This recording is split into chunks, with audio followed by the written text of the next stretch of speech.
In a time of stone castles and whispered legends, when the world felt both vast and intimately connected by winding roads and shared stories, a deep and resonant call echoed across the lands of the West. It was a call that spoke of a distant city, a place of golden light and ancient stones, a city known as Jerusalem. This call, carried on the wind and in the hearts of men, set in motion a great pilgrimage, a journey that would be known as the First Crusade. But this is not a story of battles and bloodshed, of clashing swords and fiery sieges. This is a sleep story, a tale of the quiet moments in between, of the long road, the whispered prayers, and the dreams of those who walked it. Our story begins not on the battlefield, but in the quiet heart of a Norman keep, with a young squire named Leo. He was a boy on the cusp of manhood, with hands calloused from sword practice, and a mind filled with the heroic tales of Charlemagne and Roland. Yet Leo was a gentle soul, more at home in the castle library, tracing the illuminated letters of ancient manuscripts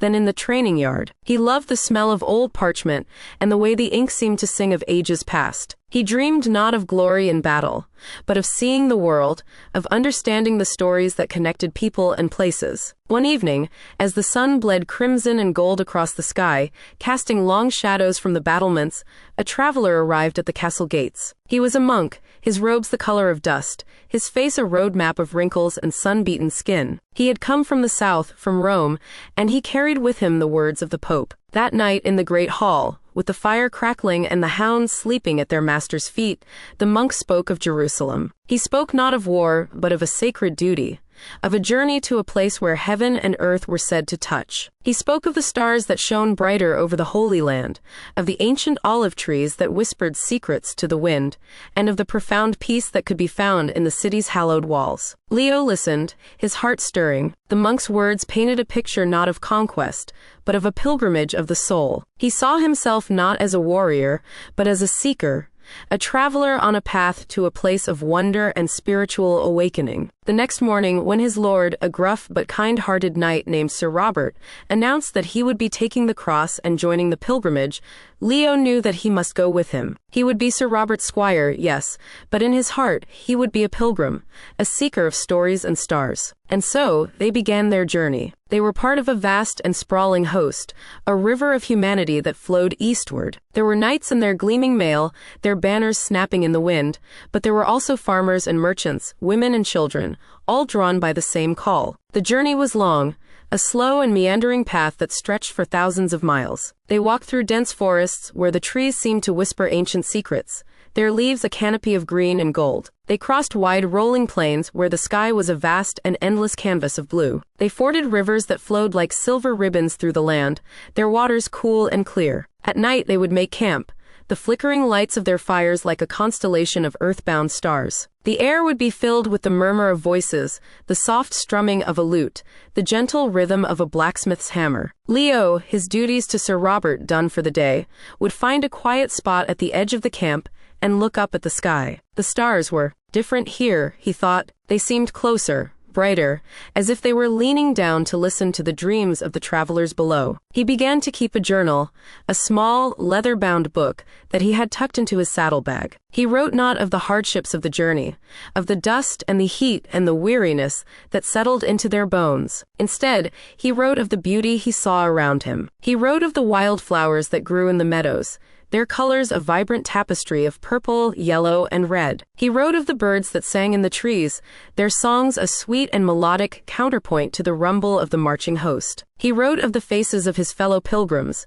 of the hope and the faith that shone in their eyes. One evening, as they camped by the side of a wide and placid lake, its surface a mirror of the twilight sky, Leo met an old woman. She was a storyteller, her eyes as bright and clear as the water, her voice a soft and soothing melody. She told him tales of the lands they were passing through, of the ancient spirits that dwelled in the forests and the mountains, of the heroes and saints who had walked these same paths centuries before. She told him that every journey was a story, and that every story was a journey of the heart. As the pilgrimage moved eastward, the landscape began to change. The lush green forests of France and Germany gave way to the more rugged, sun-drenched hills of the Balkans. The air grew warmer, carrying the scent of wild herbs and the distant sea. They passed through villages where the people spoke strange and musical languages, their faces a tapestry of cultures Leo had only read about in his books. He saw women with eyes the color of the deep sea, and men with skin like burnished copper. He learned to say hello and thank you in a dozen different tongues,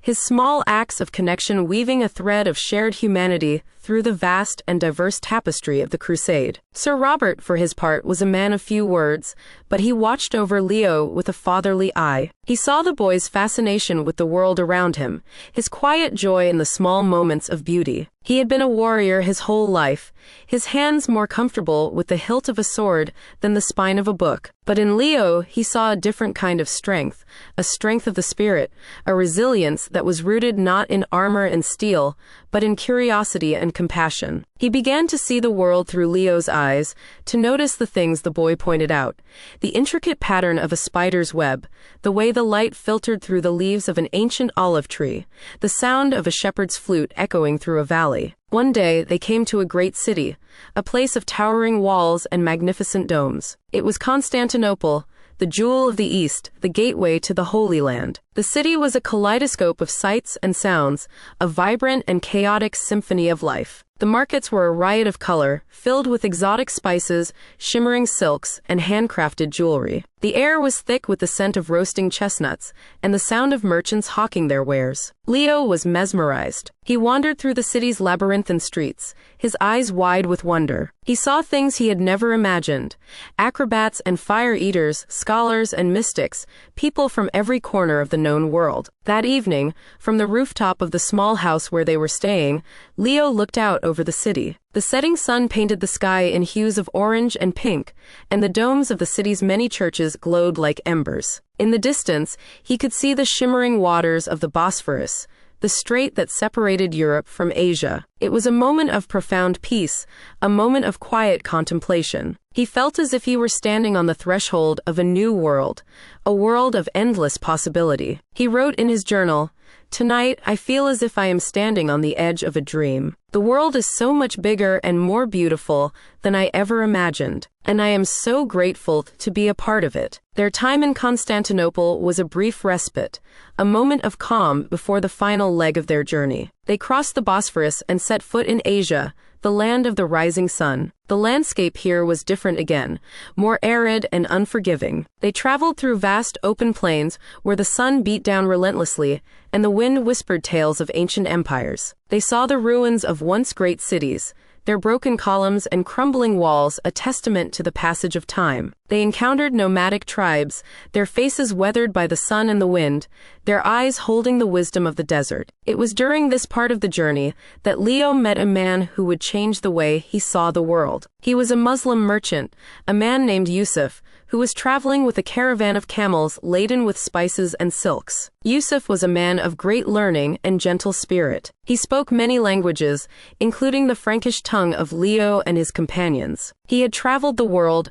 from the shores of the Atlantic to the distant lands of the Far East. He was a storyteller, a poet, and a philosopher. Leo and Yusuf would spend their evenings together, sitting by the fire, sharing stories and drinking sweet, fragrant tea. Yusuf told Leo tales of the desert, of the jinn that danced in the shimmering heat of the day, and the stars that guided travelers through the night. He spoke of the great cities of the East, of Baghdad and Damascus, of their libraries and universities, of their poets and scientists. He spoke of his faith, of the teachings of the Prophet Muhammad, of the importance of compassion, of charity, and of the pursuit of knowledge. Leo, in turn, told Yusuf about his home, about the green hills of Normandy, about the stories of King Arthur and his Knights of the Round Table. He spoke of his own faith, of the teachings of Jesus, of the importance of love, of forgiveness, and of the search for the divine. They found that despite their different backgrounds and beliefs, they shared a common humanity, a common desire for peace, for understanding, and for a world where people could live together in harmony. One evening, as they sat under a canopy of stars so bright they seemed to be within reach, Yusuf gave Leo a gift. It was a small, intricately carved wooden box. Inside, on a bed of soft velvet, lay a single perfect pearl. "This is a pearl of wisdom," Yusuf said, his voice a soft whisper. "It is a reminder that beauty and truth can be found in the most unexpected of places. It is a reminder that no matter how different we may seem on the outside, we are all connected by the same thread of life." Leo was deeply moved by the gift, and by the friendship he had found with this man from a different world. He realized that the pilgrimage was not just about reaching a destination, but about the journey itself, about the people you meet along the way, and about the lessons you learn from them. He wrote in his journal, "Tonight I have learned that the world is not divided into us and them. We are all just travelers on the same road, all searching for the same thing, a place to call home, a story to tell, a reason to believe." As they drew closer to Jerusalem, a sense of anticipation began to build within the host. The air was thick with a mixture of excitement and trepidation. They had been on the road for so long, had endured so much, and now their destination was almost within reach. They could feel it in the air, in the way the light seemed to have a golden quality, in the way the wind whispered the name of the city. Finally, one morning, they crested a hill, and there it was, Jerusalem. The city sat on a hill, its walls and towers bathed in the soft light of the rising sun. It was a sight of breathtaking beauty, a sight that brought tears to the eyes of even the most hardened of warriors. A hush fell over the host. The sound of marching feet and rumbling carts faded away, replaced by a collective sigh of wonder and reverence. Leo stood on the hillside, his heart pounding in his chest. He looked at the city, and he saw not a fortress to be conquered, but a sanctuary to be revered. He saw a place of peace, a place of prayer,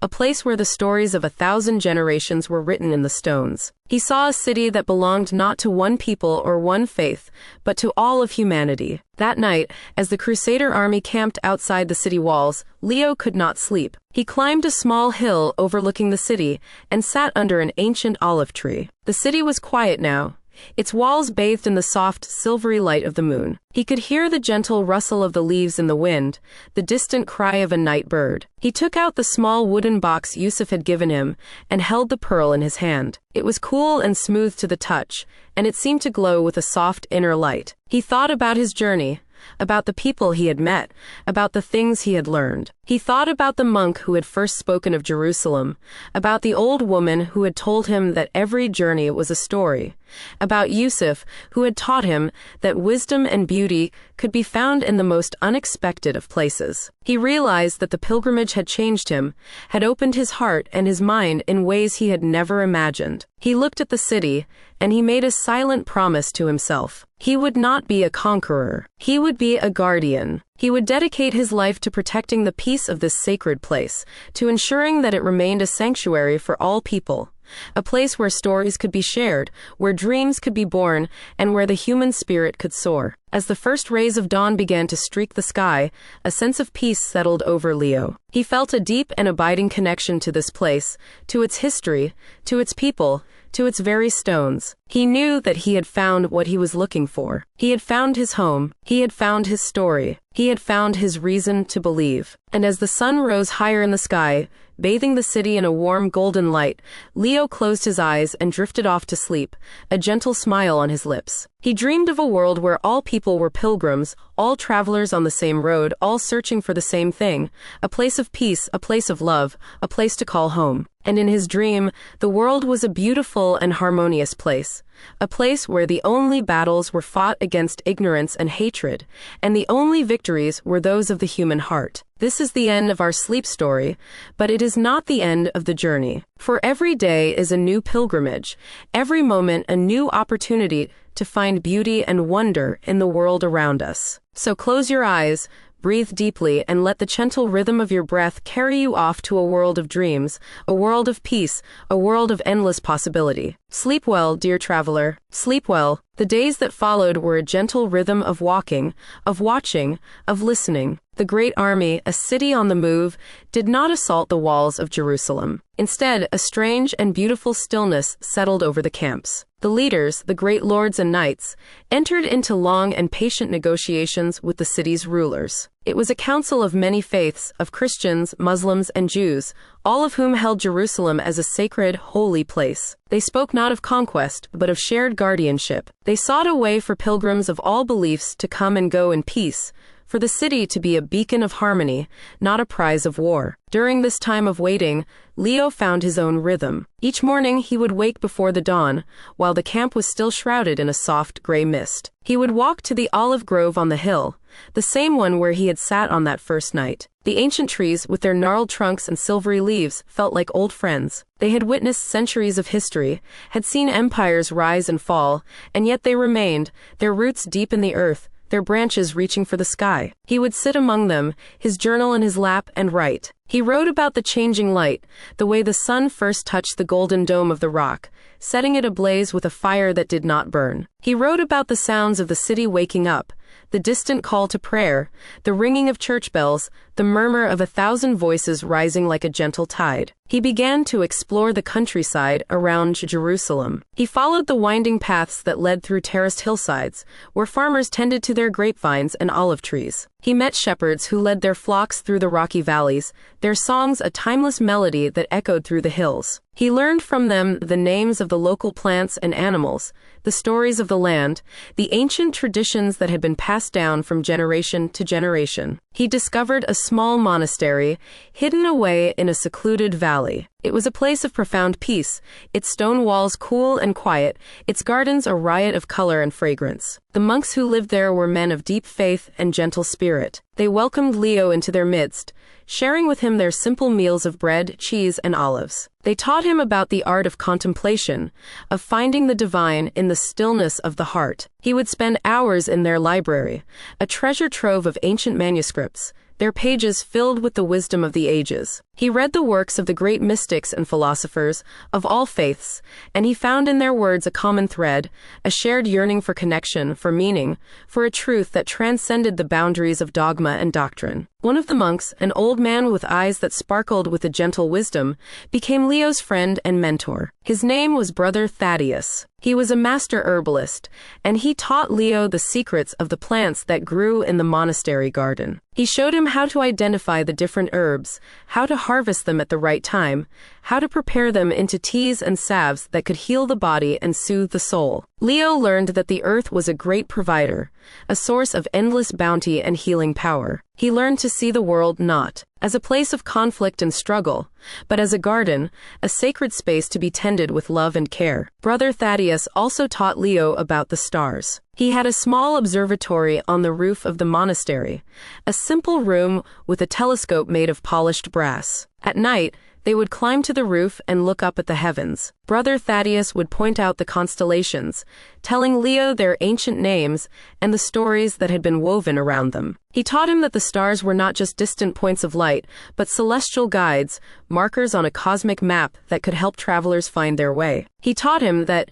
just as the stars were connected to each other by invisible lines of gravity, so too were all living things connected by an invisible web of life. Leo's friendship with Yusuf also deepened during this time. The merchant's caravan was camped near the city, and he and Leo would often meet in the evenings, sharing their thoughts and experiences. Yusuf was fascinated by what Leo was learning at the monastery, and he, in turn, shared with Leo the wisdom of his own tradition. He taught him about the Sufi mystics, the poets and dancers who sought to experience the divine through beauty and love. He read to Leo the poems of Rumi, his voice a soft and melodic chant, the words weaving a tapestry of love, of longing, and of ecstatic union with the beloved. Together, they would walk through the bustling markets of the city, which were now open to the pilgrims. The markets were a feast for the senses, a vibrant and colorful tapestry of sights, sounds, and smells. They saw merchants from all over the world, their stalls laden with exotic goods, fragrant spices from the East, shimmering silks from China, intricate carpets from Persia, handcrafted leather goods from Morocco. They heard a dozen different languages being spoken, a symphony of human voices that blended together in a harmonious whole. They tasted the delicious foods of the region, sweet dates and figs, savory olives and cheeses, freshly baked bread still warm from the oven. In the market, Leo saw not a clash of cultures, but a celebration of diversity. He saw people from different backgrounds and beliefs coming together, not in conflict, but in commerce and conversation. He saw that despite their differences, they all shared the same basic human needs and desires. The need for food and shelter, the desire for beauty and connection, the hope for a better life for themselves and their children. He wrote in his journal, "The market is a microcosm of the world, a living testament to the fact that we are all part of the same human family. We are all threads in the same great tapestry, and it is our diversity that makes the tapestry so beautiful and rich." Sir Robert, too, was changed by his time in the Holy Land. The gruff old knight, who had spent his life in the saddle, his hand on the hilt of his sword, found a new kind of peace in this sacred place. He saw the change in Leo, the way the boy had blossomed, the way his eyes shone with a new wisdom and understanding. He saw the friendships Leo had forged with brother Thaddeus and Yusuf, and he was moved by the boy's ability to connect with people from different worlds. He began to spend less time in the company of the other knights, with their talk of war and glory, and more time in the quiet contemplation of the holy sites. He would sit for hours in the cool, dark interior of the Church of the Holy Sepulchre,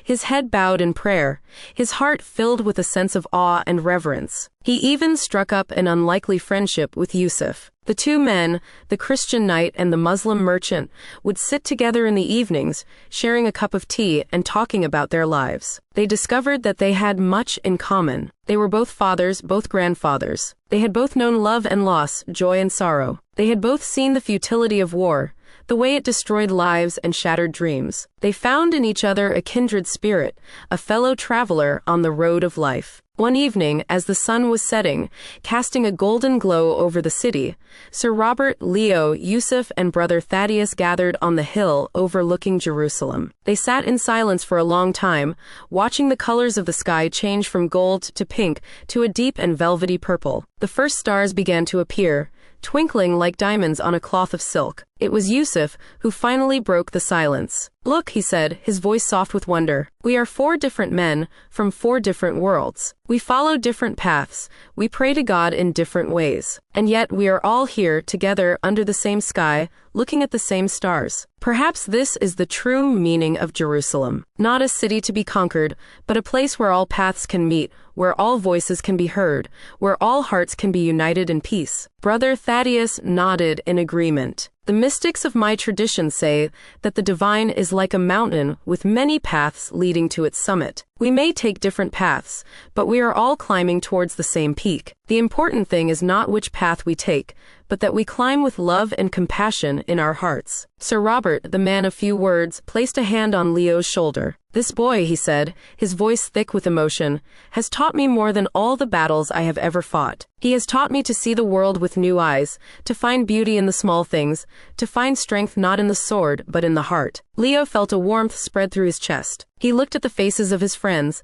their features softened by the twilight. He looked at the city, bathed in the gentle light of the moon. He felt a sense of belonging, a sense of connection to this place, to these people, to the very fabric of the universe. He knew with a certainty that went beyond words that he had found his purpose. He would be a bridge builder, a storyteller, a keeper of the peace. He would dedicate his life to sharing the lessons he had learned on his pilgrimage, the lessons of love, of compassion, of the shared humanity that unites us all. And so, our story comes to a close. But the journey, of course, never truly ends. Leo remained in the Holy Land, a keeper of stories and a weaver of peace. Sir Robert, his heart softened, became a patron of the monastery, his wealth used not for war but for knowledge and healing. Yusuf continued his travels, but his path often led him back to Jerusalem, to the company of his dear friends. And the city itself, under the watchful eyes of its new multi-faith council, became what it was always meant to be,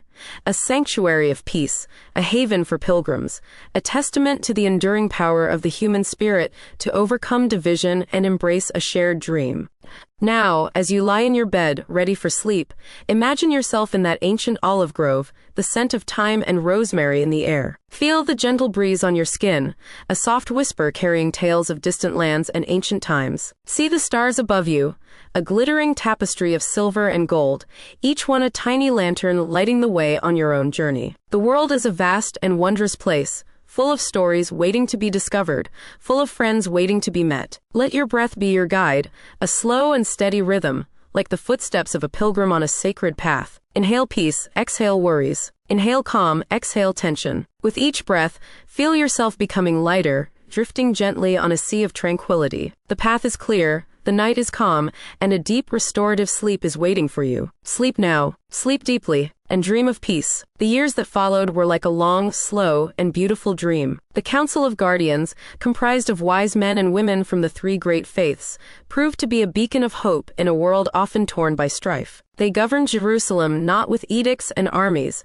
but with wisdom and compassion. The city flourished, becoming a center for trade, for learning, and for spiritual seeking. Pilgrims from all corners of the earth came and went, their journeys unimpeded, their hearts filled with the peace that radiated from the city's ancient stones. Leo, no longer a boy but a young man, found his place in this new world. He did not become a knight, nor a monk, nor a merchant. He became a storyteller, a chronicler of the quiet miracles that unfolded in Jerusalem every day. He lived at the monastery with Brother Thaddeus, but his days were spent in the city, in its libraries, its markets, and its gardens. He learned to speak Arabic and Hebrew fluently, his mind a bridge between cultures, his heart a vessel for the stories of the people. He would spend his mornings in the library of the monastery, or in the great libraries of the city, poring over ancient texts. He read the histories of the land, the poems of its mystics, the scientific treatises of its scholars. He was not just a passive reader, he was an active learner, a seeker of connections. He saw how the stories of the different faiths intertwined, how their prophets and saints often spoke of the same truths, how their rituals and traditions often echoed each other. He began to compile a great work, a book of stories that celebrated the shared heritage of the three faiths, a book that highlighted their common values of love, compassion, and the pursuit of wisdom. In the afternoons, he would go to the market, not to buy or sell, but to listen. He would sit with the merchants in their stalls, sharing a cup of mint tea, and listening to their tales of travel and trade. He would talk to the farmers who brought their produce to the city, learning from them the rhythms of the seasons, the secrets of the soil. He would play with the children in the narrow, winding streets, listening to their laughter, their songs, their dreams. In the evenings, he would often gather a group of people in one of the city's many gardens. It would be a mixed crowd, Christians, Muslims, and Jews, pilgrims and residents, old and young, rich and poor. And he would tell them stories. He would tell them the tales he had learned from his books, from his travels,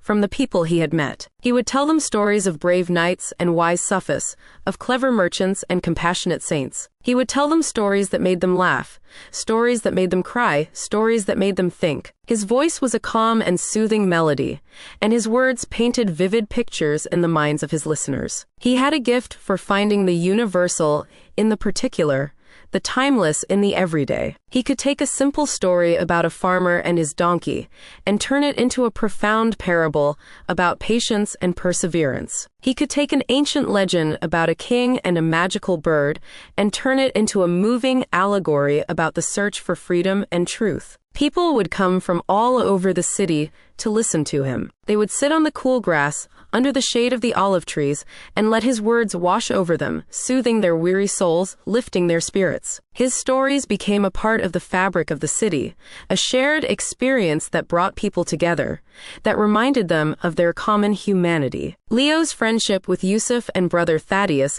continued to be a source of great joy and inspiration for him. The three of them would often meet, sharing their knowledge, their insights, their questions. They were a strange and beautiful trio, the young Christian storyteller, the wise Muslim merchant, and the gentle old monk. They were a living embodiment of the spirit of Jerusalem, a testament to the power of friendship to transcend the boundaries of faith and culture. Brother Thaddeus, his body growing frail with age, but his mind as sharp as ever, continued to teach Leo about the mysteries of the natural world. They would spend hours in the monastery garden, studying the intricate patterns of the flowers, the complex social life of the bees, the subtle language of the birds. Brother Thaddeus taught Leo that the divine was not just to be found in ancient texts and holy sites, but in the living, breathing world all around them. He taught him to see the face of God in the smallest of creatures, in the humblest of plants. Yusuf, in his travels, would collect stories for Leo. He would bring him tales from the bustling bazaars of Cairo,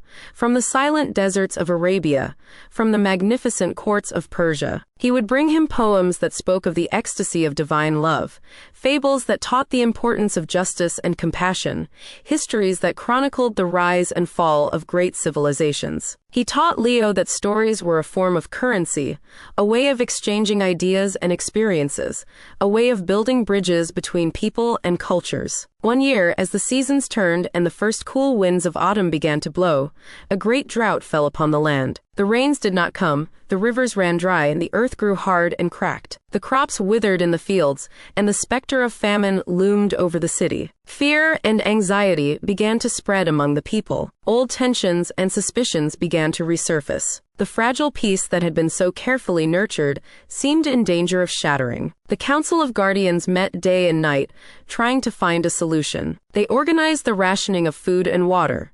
They sent out envoys to neighboring lands to plead for help, but the situation grew more desperate with each passing day. It was Leo who remembered a story he had read in an ancient manuscript, a story about a hidden spring in the hills outside Jerusalem, a spring that was said to never run dry. The story was dismissed by many as a mere legend, a fanciful tale with no basis in reality. But Leo, with his deep faith in the power of stories, believed it to be true. He went to the council and told them the story. He spoke with such conviction, such passion, that they agreed to let him lead a search party into the hills. He was joined by a group of volunteers, a small band of Christians, Muslims, and Jews, all united by a common hope. For days they searched the barren, sun-scorched hills. They followed the clues in the ancient story, looking for a rock shaped like a sleeping lion, a cave hidden behind a curtain of ivy, a path marked by 3 ancient cypress trees. It was a difficult and discouraging search. The sun was relentless, the water was scarce, and their hope began to dwindle. But Leo did not give up. He remembered the lessons he had learned from Brother Thaddeus about the language of the land. He looked for the subtle signs of hidden water, the presence of certain plants, the flight patterns of the birds, the contours of the terrain. He remembered the lessons he had learned from Yusuf about the importance of perseverance, of holding on to faith even in the darkest of times. Finally, on the 7th day of their search, as the sun was beginning to set, they found it. Tucked away in a small hidden canyon, behind a curtain of green flowering vines, was a cave. And from the mouth of the cave, a stream of cool, clear water flowed, bubbling and gurgling as it spilled over the rocks. It was the hidden spring, the spring of the ancient legend. A great cry of joy went up from the search party. They drank from the spring, splashing the cool water on their faces, their hearts filled with gratitude and wonder. They had found not just water, but hope. They had found a miracle. The discovery of the spring saved the city. The water was carefully channeled to the fields, and the crops were revived. The famine was averted, and the fragile peace was preserved. Leo was hailed as a hero, but he humbly insisted that the real hero was the story, the ancient legend that had guided them to the spring. The incident of the spring became a new story, a new legend for the city of Jerusalem. It was a story that was told and retold, a story that reminded the people of the power of faith,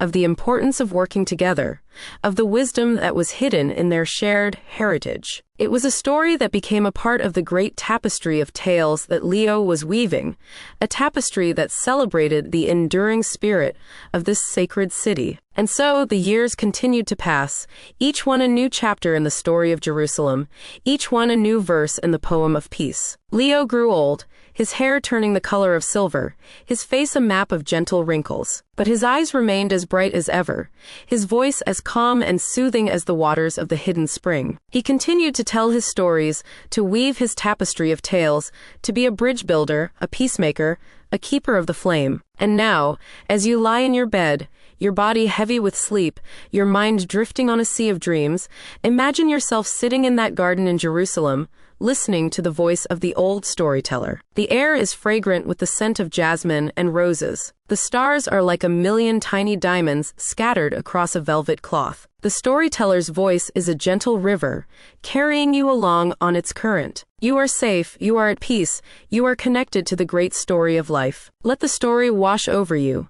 Let it cleanse you of your worries. Let it fill you with a sense of wonder and awe. The night is a gentle embrace, a soft blanket that covers you with its peace. Sleep now, dear friend. Sleep deeply, and let your dreams be filled with the light of 1,000 stars, with the music of 1,000 voices, with the love of 1,000 hearts. Sleep and be at peace. As the final, gentle pages of Leo's life began to turn, the world he had helped to shape was one of quiet, enduring beauty. The city of Jerusalem, once a prize to be won, had become a shared garden, tended by many hands. The Council of Guardians, with its rotating leadership and its commitment to consensus, had become a model for other cities and kingdoms. The story of the city's transformation, carried by pilgrims and merchants, had planted seeds of peace in distant lands. Brother Thaddeus, the gentle monk who had taught Leo to read the book of nature, lived to a great age, his body becoming as gnarled and beautiful as the ancient olive trees he so loved. In his final years,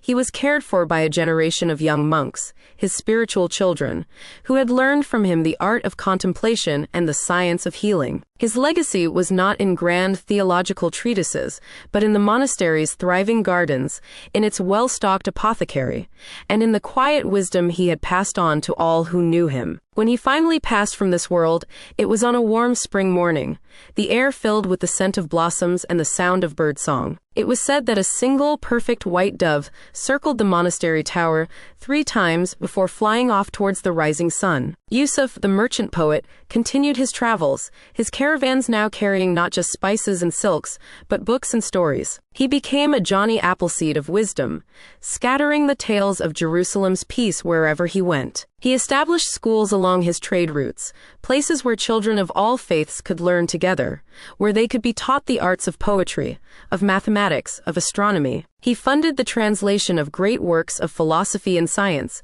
making the knowledge of one culture accessible to all. His friendship with Leo and brother Thaddeus became a story in itself, a tale he would tell in the courts of kings and in the humble tents of desert nomads, a story of how 3 men from different worlds found a common home in the landscape of the heart. Sir Robert, the warrior who had found his true strength in peace, spent his remaining years as a benefactor of the city. He used his considerable wealth to build not fortresses, but hospitals and orphanages. He sponsored artists and musicians, believing that beauty was a language that all people could understand. He never lifted a sword again, but he became a fierce defender of the city's peace, his voice a powerful advocate for justice and compassion in the Council of Guardians. He was buried not in a grand tomb, but in a simple grave in the monastery garden, his final resting place marked by a single unadorned stone. It was a testament to the man he had become, a man who had learned that true greatness lies not in power,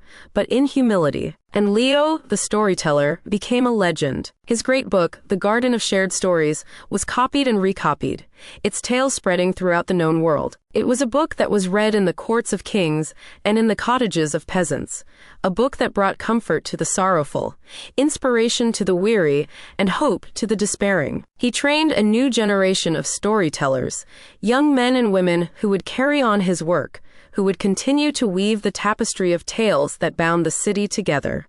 In his old age, Leo's eyesight began to fail, and he could no longer read the ancient manuscripts he so loved. But he did not need to. The stories were written in his heart, etched into his very soul. He would sit in his favorite garden, his face turned towards the sun, and the stories would flow from him, as effortlessly as water from a spring. His voice, though weaker now, still held its magic, its ability to transport his listeners to other worlds, to other times. His final story was a simple one. He told of a young boy who had dreamed of seeing the world, who had joined a great pilgrimage in search of adventure and glory. He told of how the boy had found not what he was looking for, but something far greater. He had found friendship, he had found wisdom, he had found a home. He had learned that the greatest journey is the journey of the heart, and the greatest treasure is the love that we share with one another. As he finished the story, a gentle smile touched his lips. He closed his eyes, and his breath became a soft, quiet sigh. He had returned to the source, to the great ocean of stories from which all tales are born. He had become a story himself, a legend that would be told and retold for generations to come, a story of a boy who had helped to build a city of peace, a garden of shared dreams. And now, as our own story draws to its final quiet close, let the peace of that garden fill your heart. Let the gentle voice of the storyteller be a lullaby that carries you into a deep and restful sleep. The world is full of stories, and you are a part of them. Your life is a story that you are writing every day, a story of love, of hope, of dreams. Let your sleep be a time of rest and renewal, a time for your own story to be written in the quiet language of the heart. The night is a gentle friend, a soft embrace. Let it hold you, let it soothe you, let it carry you into the land of dreams, where all stories are true and all endings are beginnings. Sleep now, sleep deeply, and be at peace. The story is over. The journey continues. Sleep. The legacy of Leo, Yusuf, and brother Thaddeus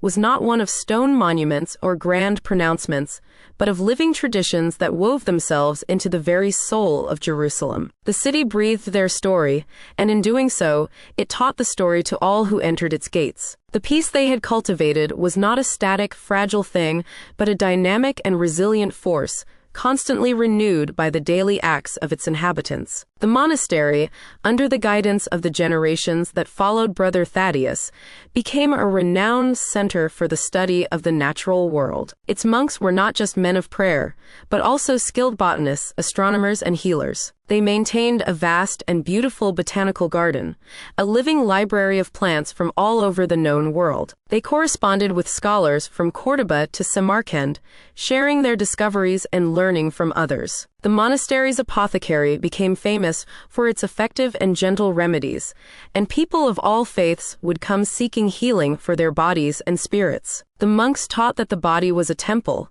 and that caring for the body was a form of prayer. They taught that the earth was a sacred text, and that by studying the natural world, one could come to a deeper understanding of the divine. The trade routes pioneered by Yusuf became conduits not just of goods, but of ideas. The schools he had established flourished, becoming vibrant centers of learning and culture. They produced a new generation of scholars, poets, and artists who were fluent in the languages and traditions of both the East and the West. These children of Yusuf, as they came to be known, were bridge builders, cultural ambassadors who traveled the world, promoting understanding and cooperation. They carried with them the story of Jerusalem, the story of a city where people of different faiths could live together in harmony. They taught that diversity was not a source of conflict, but a source of strength and beauty. They taught that the world was a grand bazaar, and that by exchanging the treasures of our different cultures, we could all become richer. And the tradition of storytelling, the tradition that Leo had begun, became the city's most cherished art form. The gardens of Jerusalem were its theaters, the twilight its stage. The storytellers, the inheritors of Leo's mantle, were revered figures, their words carrying the weight of wisdom and the lightness of grace. They told the old stories, the tales of prophets and saints, of kings and heroes. But they also told new stories, stories that reflected the changing times, stories that addressed the challenges and hopes of their own generation. They told stories of merchants who had outwitted greedy kings, of farmers who had learned to make the desert bloom, of lovers who had overcome the barriers of family and faith. Their stories were a form of social commentary, a way of gently nudging the community towards greater justice, greater compassion, greater wisdom. The stories were not just for entertainment.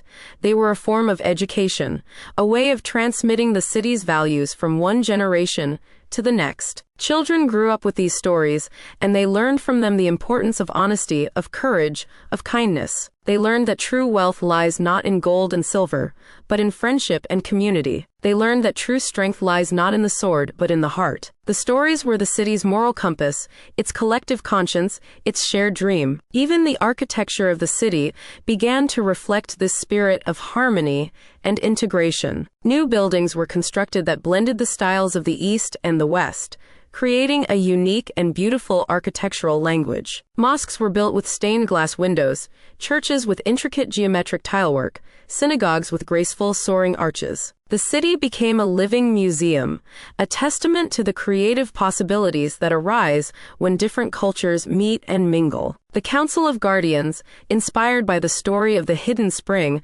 established a library of legends, a collection of the city's folklore and oral traditions. They sent scribes into the countryside to record the stories of the shepherds and the farmers, the songs of the women, the proverbs of the elders. They believed that these humble stories contained a deep and ancient wisdom, a wisdom that was essential for the well-being of the community. The library was open to all, and it became a beloved institution, a place where people could come to connect with their roots, to learn about their shared history, to find guidance and inspiration in the stories of their ancestors.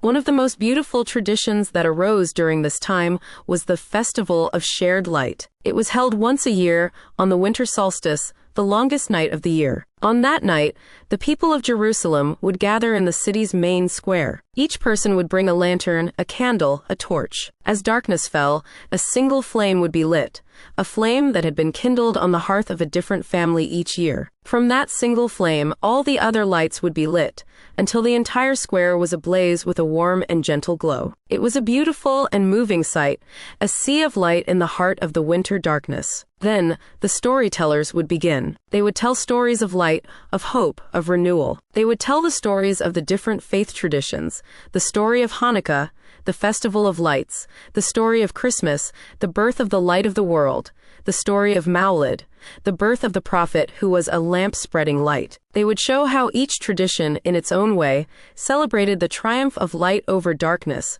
of hope over despair. After the stories, there would be music and dancing. Musicians from the different communities would come together, blending their different styles and instruments to create a unique and joyful sound. People would dance together, their faces illuminated by the flickering lights, their hearts filled with a sense of shared joy and celebration. The festival was a powerful symbol of the city's identity, a celebration of its diversity and its unity. It was a reminder that even in the darkest of times, there is always a light that shines within us, a light that can never be extinguished. And so, the city of Jerusalem became a story, a legend, a dream. It was not a perfect place, for no human community is ever perfect. There were still disagreements, still tensions, still moments of fear and misunderstanding. But the people of Jerusalem had learned to navigate these challenges with grace and wisdom. They had learned to listen to each other, to respect each other, to find common ground. They had learned that peace is not the absence of conflict,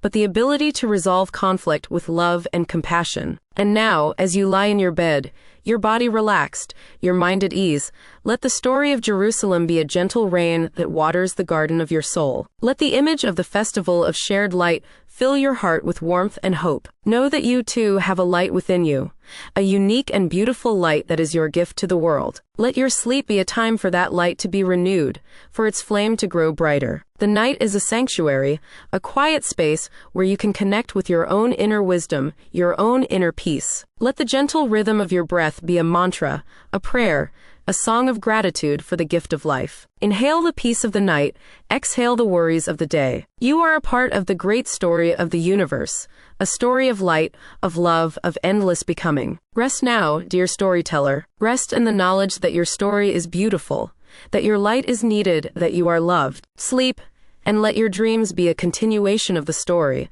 a journey into the heart of the light. Sleep now, sleep deeply, and be at peace. The passing of the founding generation, Leo, Yusuf, Brother Thaddeus, and Sir Robert, did not diminish the city's spirit.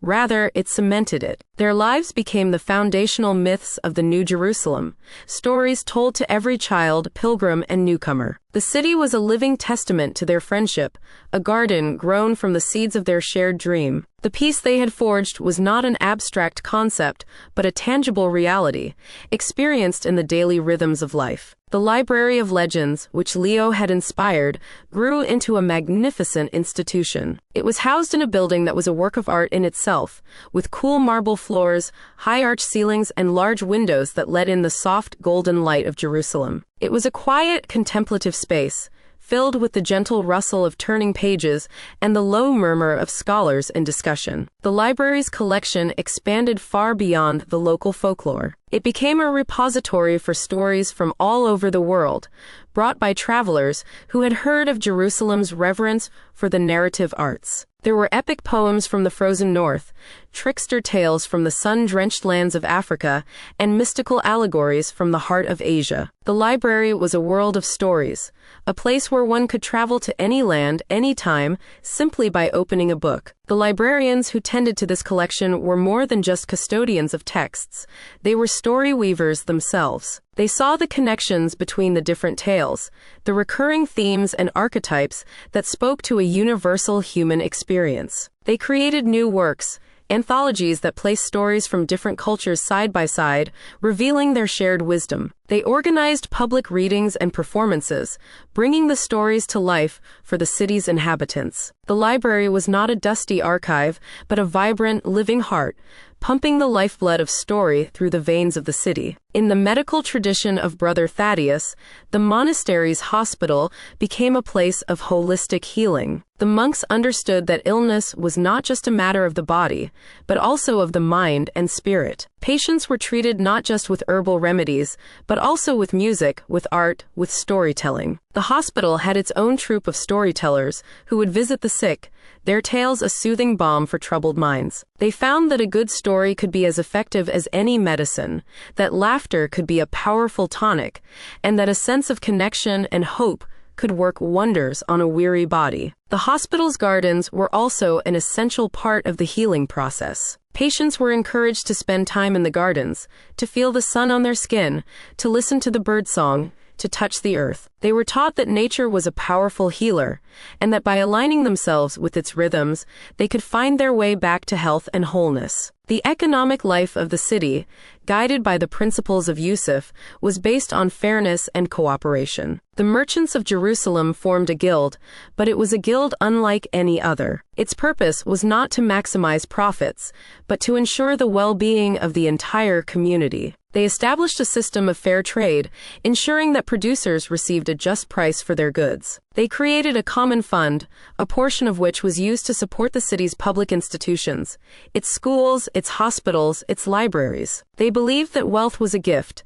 and that it should be used to create a more just and beautiful world. The Bazaar of Jerusalem was famous not just for the quality of its goods, but also for the honesty of its merchants. It was a place where a handshake was as binding as a written contract, where a person's word was their most valuable currency. The artistic life of the city, inspired by the patronage of Sir Robert, was a vibrant and eclectic tapestry. The city's artisans, drawn from all the different communities, learned from each other, blending their different styles and techniques to create new and beautiful forms. The potters of Jerusalem were famous for their delicate ceramics, which combined the geometric patterns of Islamic art with the floral motifs of Christian iconography. The weavers of Jerusalem created magnificent tapestries that told the stories of the city, their threads a rainbow of colors, their images a symphony of form and movement. The musicians of Jerusalem created a new kind of music, a fusion of Eastern and Western melodies,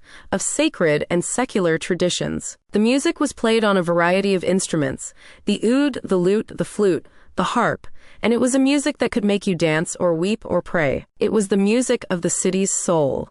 But perhaps the most beautiful expression of Jerusalem's spirit was in its gardens. The city was a veritable oasis, a patchwork of green and flowering spaces. There were the grand, formal gardens of the wealthy merchants, with their fountains and their pavilions. There were the simple, humble gardens of the poor, with their climbing roses and their fragrant herbs. There were the monastery's botanical gardens, with their vast collection of plants from all over the world. And there were the public gardens, the parks and squares where people would gather to relax, to socialize, to listen to the storytellers. The gardens were the city's lungs, its places of rest and renewal. They were a constant reminder of the beauty of the natural world, of the miracle of life. They were a testament to the city's belief that peace was not just a political arrangement, but a way of life, a way of being in harmony with oneself, with others, and with the earth. And what of the children of Jerusalem? They grew up in a world where peace was the norm, where diversity was celebrated,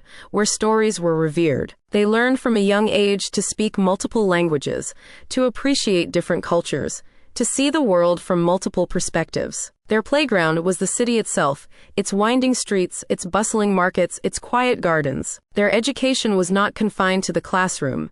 It was a lifelong process of learning, of discovery, of wonder. They were taught that the most important questions were not those with easy answers, but those that opened up new avenues of inquiry, new possibilities of being. They were taught to be curious, to be compassionate, to be courageous. They were taught to be dreamers, to be builders, to be guardians of the peace. One of the most beloved traditions for the children of Jerusalem was the journey of the story seeds. Once a year, on the spring equinox, the children would gather in the library of legends. Each child would be given a small, beautifully decorated clay pot filled with soil. Then, one of the master storytellers would tell them a special story that had been chosen for that year. It might be a story about a brave little bird that had flown across a great ocean, or a story about a tiny seed that had grown into a mighty tree. After the story, each child would be given a single seed, a story seed. They would be told that the seed contained the spirit of the story they had just heard. Their task was to take the seed,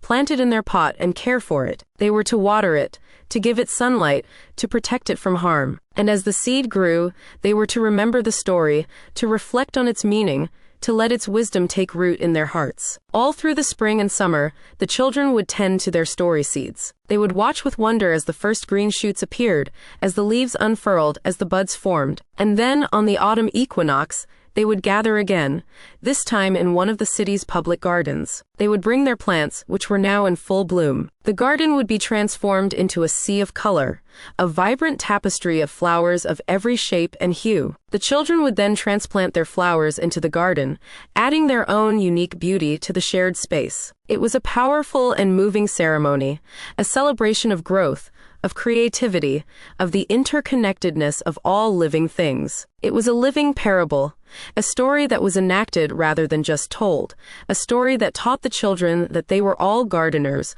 all co-creators of the beautiful and fragile garden of the world. And so, the city of Jerusalem continued to dream, to grow, to evolve. It was a city that was constantly reinventing itself, constantly creating new stories, new traditions, new forms of beauty. It was a city that was not afraid of change, for it knew that change was the very essence of life. It was a city that was not afraid of the future, for it knew that the future was a story that was yet to be written, a story that they would all write together. And now, as you lie on the soft pillow of the night, let the story of Jerusalem be a gentle hand that guides you into the land of dreams. Imagine yourself as a child in that city of peace. Imagine yourself tending to your own story seed, watching it grow, adding your own unique beauty to the garden of the world. What is the story that you are nurturing? What is the gift that you are bringing to the world? Let these questions be gentle companions on your journey into sleep. Do not try to answer them with your mind. Let the answers arise from the quiet wisdom of your heart. The night is a fertile ground, a place where the seeds of your dreams can take root and grow. Trust in the process. Trust in the story. Trust in the gentle, unfolding mystery of your own life. The night is a friend, a confidant, a gentle guide. Let it lead you into a deep and restorative sleep, a sleep that will nourish your body, your mind, and your soul. Sleep now, sleep deeply, and let your dreams be a garden of 1,000 flowers, a symphony of 1,000 voices, a celebration of the beautiful and unique story that is you. The life of Jerusalem was a slow and graceful dance with the seasons. Each season brought its own unique beauty, its own particular rhythm, its own special stories. The people of the city lived in close harmony with the natural world, their lives attuned to the subtle shifts in the light, the air, the earth. Winter in Jerusalem was a time of quiet introspection. The air was crisp and cool, and the sky was often a brilliant cloudless blue. The rains, when they came, were a gentle blessing, washing the city clean, filling the cisterns, and coaxing the first green shoots from the sleeping earth. It was a time for gathering indoors, for sitting by the fire, for sharing long and intricate tales. The storytellers would tell the great epic poems, the stories that took many nights to unfold. The scent of wood smoke and roasting chestnuts would fill the air, and the city would be wrapped in a blanket of cozy, companionable silence. The festival of shared light, with its sea of candles and its message of hope, was the heart of the winter season, a reminder that even in the darkest time of the year, the light of community and faith burned bright. Spring was a joyous explosion of life. The hills and valleys around the city would be carpeted with a breathtaking tapestry of wildflowers, red poppies, blue lupins, yellow daisies. The almond trees would burst into a cloud of delicate pink and white blossoms, their fragrance a sweet promise of the coming harvest. It was a time of new beginnings, of planting, of celebration. The festival of the journey of the story seeds marked the high point of the spring, a time when the children of the city would add their own unique color to the great garden of Jerusalem. The air was filled with the sound of birdsong, the laughter of children, and the music of flutes and drums. It was a time of renewal, of hope, of the irrepressible joy of life itself.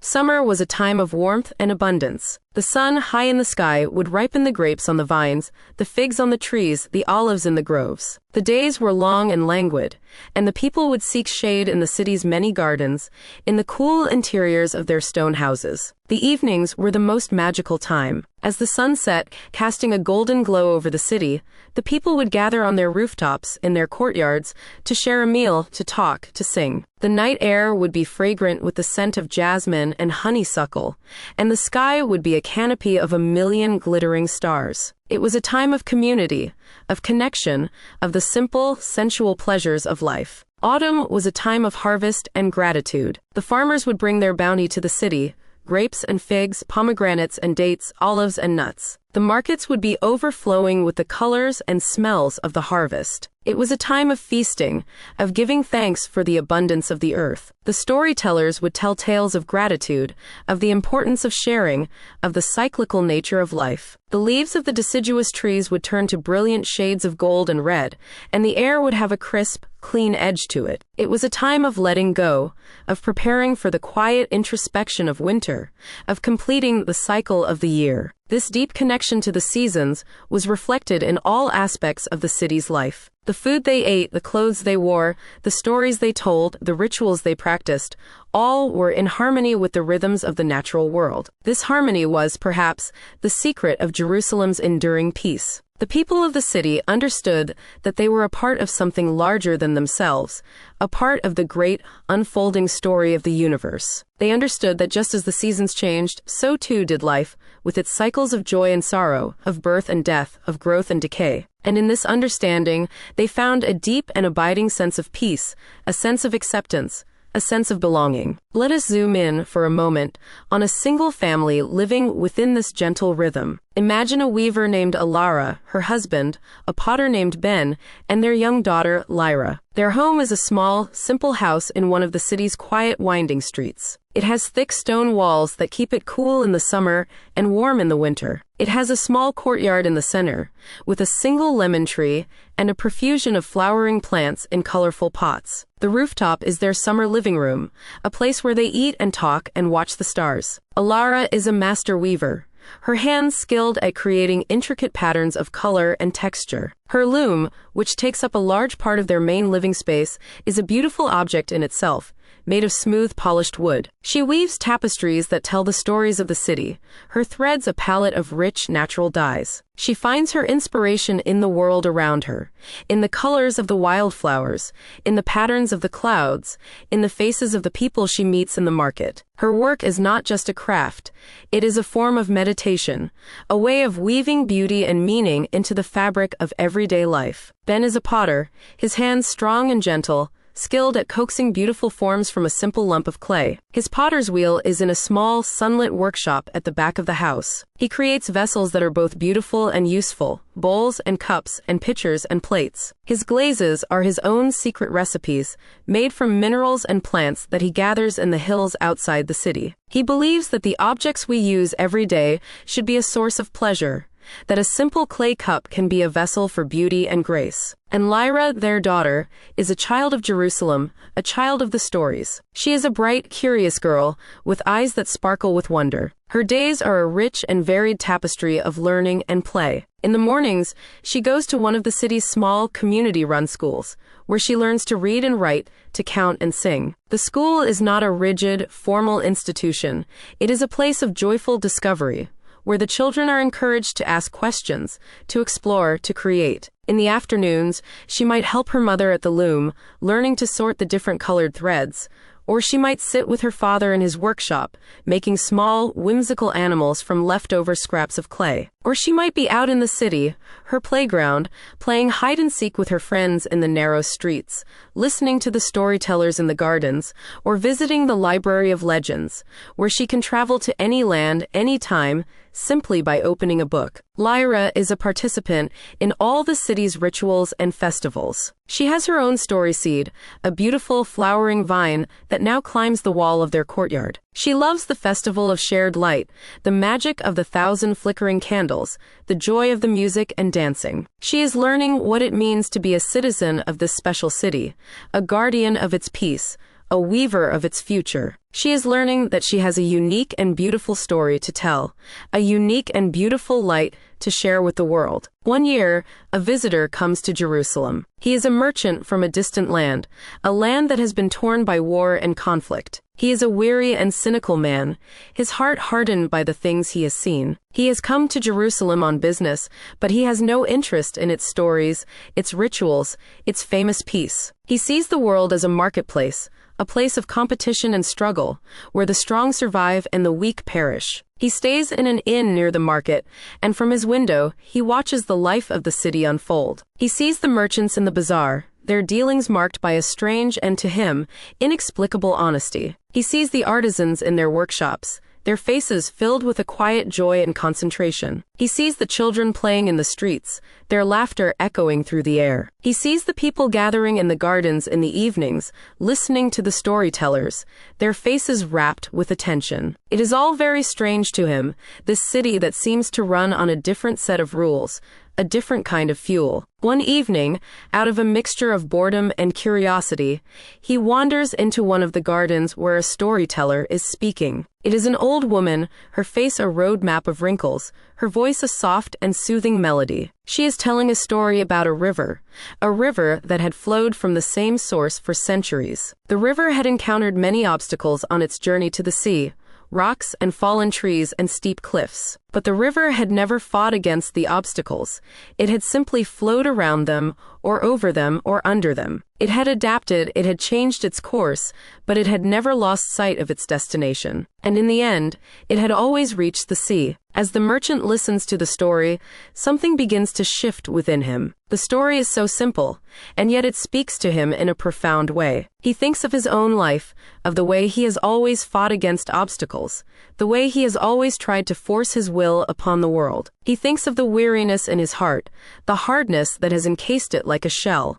The next day, he finds himself drawn back to the garden. And the next, and the next. He becomes a regular at the storytelling sessions. He listens to the tales of brave knights and wise sophists, of clever merchants and compassionate saints. He listens to the stories that make him laugh, the stories that make him cry, the stories that make him think. And slowly, gently, the hardness around his heart begins to melt. The stories are like a gentle rain, seeping into the dry and cracked earth of his soul, coaxing new life to emerge. He begins to explore the city, to talk to its people. He visits Ben in his workshop and watches him transform a lump of clay into a thing of beauty. He visits Alara at her loom and marvels at the intricate stories she weaves with her threads. He meets Lyra, and he is charmed by her bright, curious spirit. He finds himself telling her stories of his own land, but he finds that he is telling them in a new way. He is not just recounting the battles and the betrayals, he is also remembering the moments of kindness,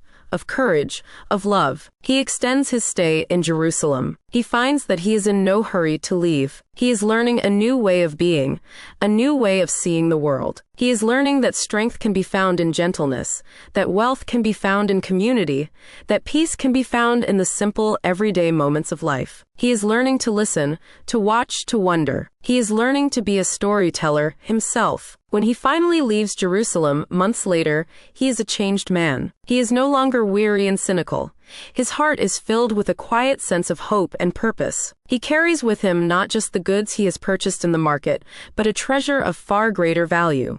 A collection of stories, a new way of seeing the world, a seed of peace that has been planted in his heart. He knows that he will carry the story of Jerusalem with him wherever he goes, that he will share it with all who will listen. He has become a part of the story, and the story has become a part of him. And now, as you lie in the quiet darkness, let the story of the merchant be a gentle reminder of the transformative power of peace, of the ability of the human heart to change, to grow, to heal. We all have a hardened shell around our hearts, a shell that has been built up by the hurts and disappointments of life. But that shell is not impenetrable. It can be softened by the gentle rain of kindness, by the warm sun of compassion, by the magic of a good story. Let your breath be that gentle rain, that warm sun. With each inhale, draw in the peace and serenity of the night. With each exhale, release the hardness, the tension, the weariness. Feel the shell around your heart begin to melt, to dissolve. Feel your heart become soft and open and receptive. You are safe, you are loved, you are at peace. The night is a gentle healer, a wise teacher,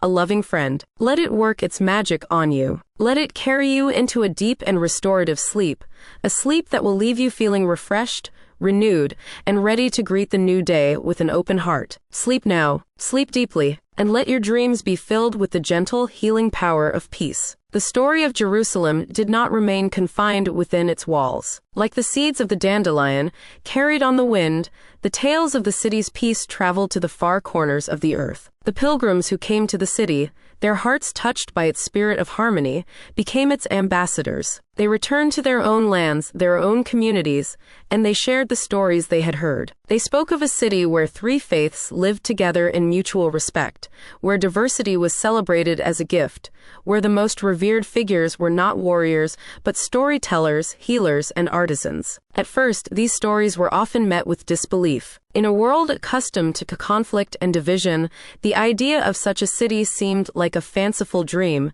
a utopian fantasy. But the stories were persistent, and they were carried by people whose lives had been visibly changed. They were carried by merchants who now conducted their business with a new sense of integrity, by scholars who sought to build bridges of understanding between different traditions, by simple pilgrims whose faces shone with a newfound sense of inner peace. The stories were not just words, they were embodied in the lives of those who told them. And so, the seeds of Jerusalem began to take root in other places. In a small town in the mountains of Andalusia, a group of Christian, Muslim, and Jewish scholars, inspired by the model of Jerusalem's council, came together to create a library of translated works, sharing the wisdom of their different traditions. In a bustling port city on the coast of Italy, a merchants' guild, hearing of Yusuf's principles, rewrote its charter to prioritize fair trade and community well-being. In a quiet monastery in the heart of France, a monk,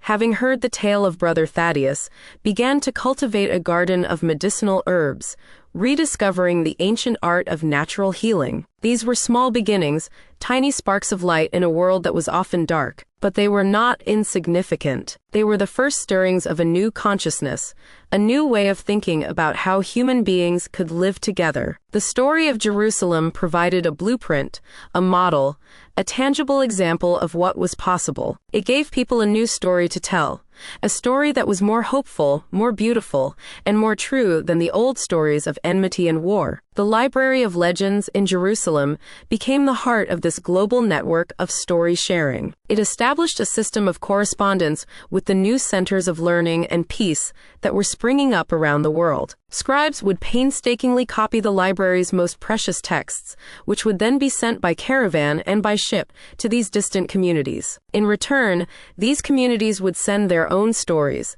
their own unique cultural treasures, to be preserved in the library's collection. The library became a great beating heart, pumping the lifeblood of story through a vast and growing network of arteries and veins. One of the most beautiful traditions that emerged from this network was the Tapestry of 1,000 Stories. It was a collaborative project, a massive tapestry that was being woven simultaneously in dozens of different locations around the world. Each community would weave a panel that depicted one of its own local stories, one of its own heroes or heroines, one of its own unique cultural traditions. The panels were all of a standard size and shape, and they were designed to be eventually joined together to create a single, magnificent work of art. The project would take generations to complete, and it was a powerful symbol of the interconnectedness of all the world's peoples, a testament to the idea that every culture had a unique and beautiful story to contribute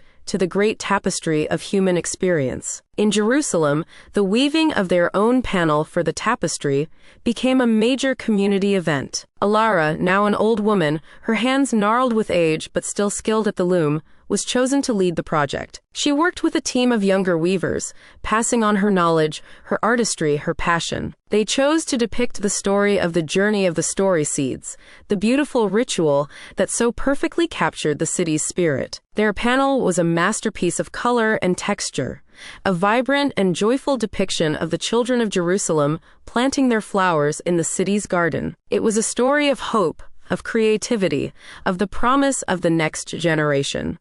As the years, the decades, the centuries rolled by, the world was slowly, subtly transformed. The old stories of conflict and division did not disappear entirely, but they were no longer the only stories being told. The story of Jerusalem had offered a powerful alternative, a new narrative that captured the imagination of people everywhere. The city itself became a place of pilgrimage for all who sought a more peaceful and harmonious way of life. It was a living university, a school for the soul, a place where one could learn the arts of peace, of community, of living in harmony with the earth. The city's traditions continued to evolve, to adapt to the changing times. The Festival of Shared Light grew to include the traditions of even more faiths, as people from all over the world made Jerusalem their home. The Library of Legends embraced new technologies for preserving and sharing stories. The storytellers found new ways to tell the old tales, new mediums for their ancient art. But the core spirit of the city remained the same. It was a city that valued wisdom over wealth, compassion over power, and stories over swords. And now, as we come to the very end of our long and winding tale, let us return one last time to that quiet garden in Jerusalem. The sun has set, the moon is rising, and the air is fragrant with the scent of 1,000 sleeping flowers. The city is at peace, wrapped in a blanket of soft, silvery light. The story of Leo, of Yusuf, of Brother Thaddeus, of Sir Robert, is now an ancient legend, a story that is told to every child who is born in the city. But it is more than just a story. It is a living presence, a spirit that infuses the very stones of the city, the very hearts of its people. As you lie in your bed on the cusp of sleep, imagine that you are a part of this story. Imagine that you are a guardian of this peace, a weaver of this tapestry, a storyteller of this tradition. Know that the story of Jerusalem is not just a story about a city. It is a story about the human heart, about its infinite capacity for love, for compassion, for creativity. It is a story about the power of a dream to transform the world. Let the peace of this story settle over you like a soft, warm blanket. Let the gentle rhythm of your breath be a lullaby that carries you into a deep and restful sleep. The night is a vast and silent library, filled with 1,000,000 untold stories, 1,000,000 sleeping dreams. Let your own dreams be a part of this great collection. Let them be dreams of peace, of beauty, of a world where all beings live in harmony. The story is over, but the dream continues. The dream is alive in you. Carry it with you into the land of sleep, and let it be a light that guides you through the night. Sleep now, sleep deeply, and be at peace. The world is a story. You are a storyteller. Dream a beautiful dream. In the quiet hours before dawn, when the city of Jerusalem sleeps its deepest sleep, there is a particular quality to the silence. It is not an empty silence, but a full one, a silence that is alive with the breath of 10,000 dreamers, with the whisper of 1,000 stories, with the gentle pulse of a city at peace. It is in these hours that the spirit of the city is most palpable, most present. It is as if the stones themselves are dreaming, as if the ancient olive trees are murmuring the secrets of the ages, as if the very air is thick with the accumulated wisdom of centuries. If you were to walk through the city at this hour, your footsteps echoing softly on the ancient cobblestones, you would feel this presence. You would feel the weight of history, but not as a burden, but as a gift. You would feel the presence of all those who had walked these streets before you.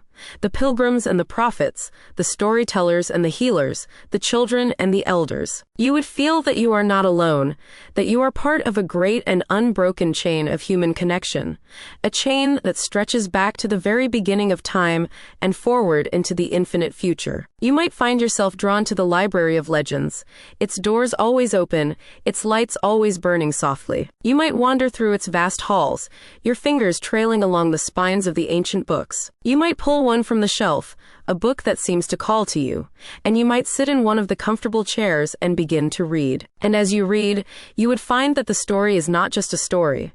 It is a mirror, reflecting back to you your own deepest hopes, your own hidden fears, your own unique and beautiful journey. Or you might find yourself in one of the city's many gardens, sitting under an ancient olive tree, its branches like the arms of a loving grandparent, sheltering you from the vastness of the night sky. You might close your eyes and listen to the sounds of the city sleeping, the soft rustle of the leaves, the distant cry of a night bird, the gentle murmur of a fountain. And in that stillness, you might find a sense of profound peace, a sense of being at home, a sense of being exactly where you are meant to be. This is the gift of Jerusalem, the gift that it offers to all who come to its gates with an open heart. It is not a gift of gold or silver, of power or prestige. It is a gift of peace, of connection, of belonging. It is a gift of story, of the knowledge that your life is a part of a larger narrative, a narrative that is being woven by all of us together. It is a gift of hope, of the belief that a better world is possible, that peace is not just a dream, but a reality that we can create, one story, one act of kindness, one moment of compassion at a time. And so, as you lie in your bed, your body sinking deeper and deeper into the soft embrace of the mattress, your mind drifting further and further from the concerns of the day, let the spirit of Jerusalem be your companion. Let its peace be your peace. Let its stories be your stories. Let its hope be your hope. You are a part of this great and beautiful tapestry, a thread of light in the vast and intricate weave of life. Your story matters. Your light is needed. Your presence makes a difference. As the night deepens, as the stars wheel slowly across the sky, as the moon casts its silvery light on the sleeping earth, let yourself be carried on the gentle current of sleep. There is nothing you need to do, nothing you need to achieve, nothing you need to prove. You are enough just as you are. You are loved just as you are. You are a part of the great story, and the great story is a part of you. Let your breath be a gentle wave, washing over you, cleansing you, renewing you. Inhale the peace of the night, the stillness of the stars, the quiet wisdom of the earth. Exhale the worries of the day, the tensions of the body, the anxieties of the mind. With each breath, you are becoming lighter, softer, more at ease. You are dissolving into the night, becoming one with the vast and silent ocean of sleep. The story of the First Crusade, the story that began with a call to arms, has become a story of peace. The journey that began with conflict and division has become a journey of understanding and connection. The city that was once a prize to be won has become a sanctuary to be cherished. This is the power of the human spirit, the power to transform, to heal, to create beauty from ashes. This is the power of story, the power to change the way we see the world, the way we see ourselves, the way we see each other. And now, as the first faint light of dawn begins to touch the eastern horizon, as the city of Jerusalem begins to stir from its sleep, as the birds begin their morning song, know that you too are waking, not to the harsh realities of the world, but to the gentle possibilities of a new day. You are waking with a heart that is a little softer, a mind that is a little clearer, a spirit that is a little more at peace. You have been touched by the story, and the story has been touched by you. You are a storyteller, a weaver of peace, a guardian of the dream. Go forth into the new day with courage, with compassion, with hope. And remember the story of Jerusalem, the story of a city that dared to dream of peace, and in dreaming, made it real. Sleep now, for the final time in this long and gentle tale. Sleep deeply, and let your dreams be a bridge between the story and the world, between the night and the day, between the past and the future. Sleep and be at peace. The story is complete. The dream continues. Good night.